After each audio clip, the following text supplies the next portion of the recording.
Everyone at Silver Hatch was very excited. They were waiting for the arrival of a camera crew, who were going to film the cars racing around the track. "I am the fastest car here," said Maxie, proudly. "The camera crew will want to film me the most."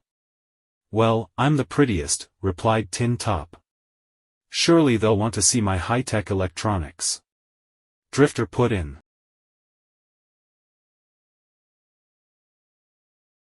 "What about my spin action?" Rory asked. No, said CeCe, "I'm the only one that can run without fuel. I can switch to electricity, and the sun can power me too. Through my solar panels. They're bound to be more interested in that."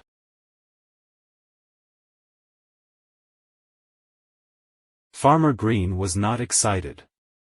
He was looking at what the rain had done to his sugar beet. "Look, FB," he said, sighing. That sugar beet was going to be the next batch of biofuel, for Silver Hatch. Now it's all mush. We'd better go and break the news to Big Chris. Back at the racetrack, all the cars were waiting for Farmer Green and the fuel. Big Chris checked CeCe's battery levels. "You need charging up, love," he said. "Your battery's very low. Let's get you plugged in." Just then, there was a skidding noise outside the workshop. And then a loud thump.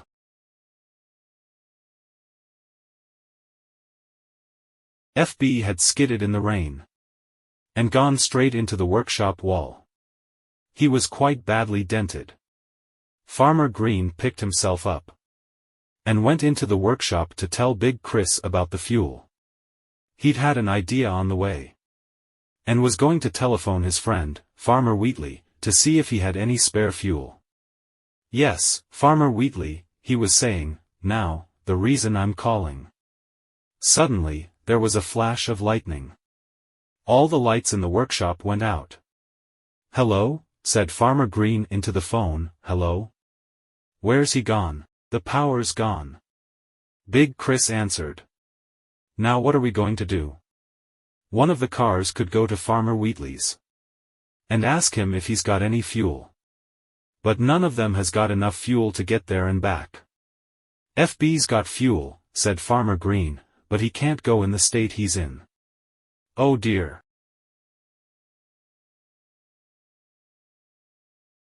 "CeCe can go," said Marcia, "she's been on charge."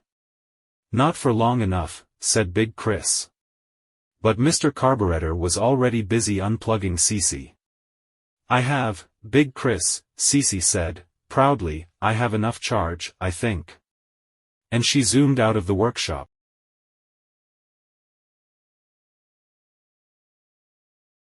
"Stop, CeCe," yelled Big Chris, running after her, "you won't be able to get back."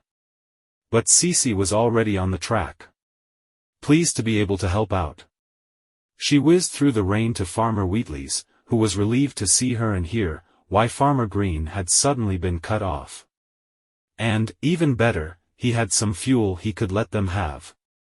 CeCe thanked him and set off back to the track, to tell Big Chris the good news.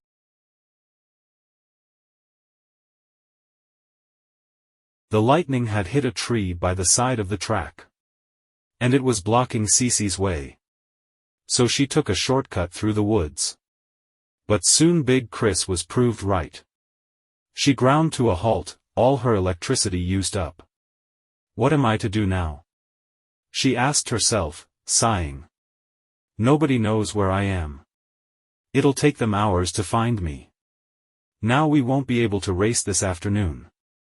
Then, amazingly, Molcom appeared out of the ground in front of her. "Hello, CeCe," he said. "What on earth are you doing here?" "Molcom," CeCe cried, happily. "I'm so pleased to see you. I need you to take a message to Big Chris for me."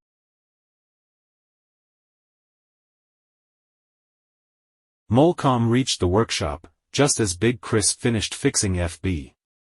"Big Chris," he panted, "CeCe's stuck in the woods. She's run out of electricity. Someone has to go and find her." "Oh, and Farmer Wheatley's got some fuel." You can have if you can go and collect it. And now, I'm fixed. I can go and pick up the fuel, said FB. Big Chris was so pleased, that he picked Molcom up and kissed him.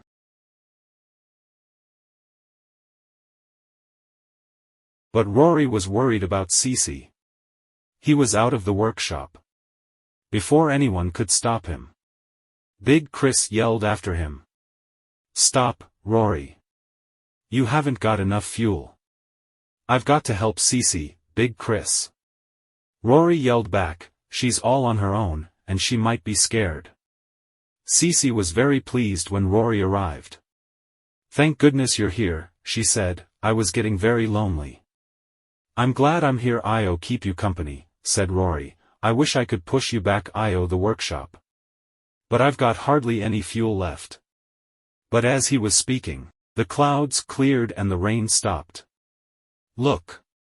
Rory, said CeCe excitedly, the sun's cut now. If you can just push me over there, I can charge my batteries. Then I can push you. So with his last few drops of fuel, Rory pushed CeCe into the sunlight, and she began to charge up.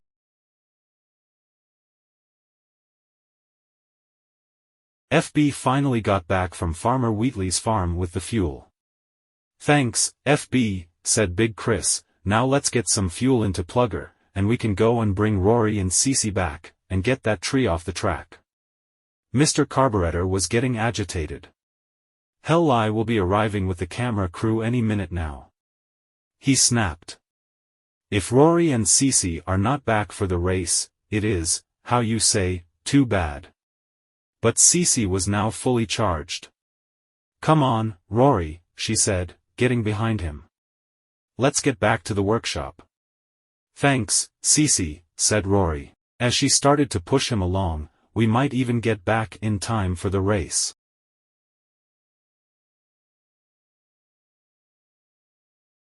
Big Chris was filling Plugger's fuel tank ready to go and move the tree from the track, when Rory and CeCe rolled in. Hey, Big Chris, we're back, called Rory. Big Chris was very pleased to see them. So you are, he said, and just in time. Now if I can just clear the track. And Marcia can get you, and the rest of the cars filled up with fuel. We can have that race.